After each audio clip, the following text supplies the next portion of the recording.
మొట్టమొదటిగా మన జిల్లా ఎస్పీ గారు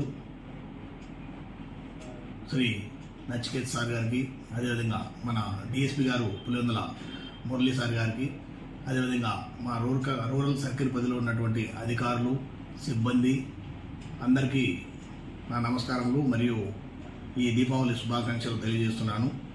ముఖ్యంగా తొండూరు, సింహాద్రిపురం, లింగాల లిమిట్స్లో ఉన్నటువంటి ప్రజలు వారందరికీ కూడా హృదయపూర్వకంగా దీపావళి శుభాకాంక్షలు తెలియజేస్తున్నాను. ముఖ్యంగా ఈ దీపావళికి సంబంధించి కొన్ని ప్రికాషన్స్ తీసుకుంటే చాలా బాగుంటుందని చెప్పి ప్రజలందరికీ ఒక చిన్న విన్నపము.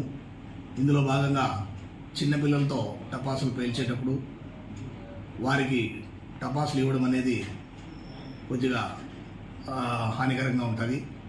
వారితో ఏదైనా చిన్న కాల్పించినప్పుడు పెద్దల దగ్గరుండి వాటర్ బకెట్స్ దగ్గర పెట్టుకొని ఆ ఫైర్ చేసేటప్పుడు జాగ్రత్తలు తీసుకోవాలా.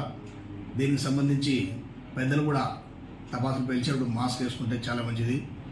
అదేవిధంగా అనారోగ్యంగా గురి కాకూడదు అనుకుంటే కొన్ని ప్రికాషన్స్ తీసుకొని అందరూ ఈ పండుగను ప్రశాంతంగా జరుపుకోవాలని చెప్పి తెలియజేస్తున్నాం.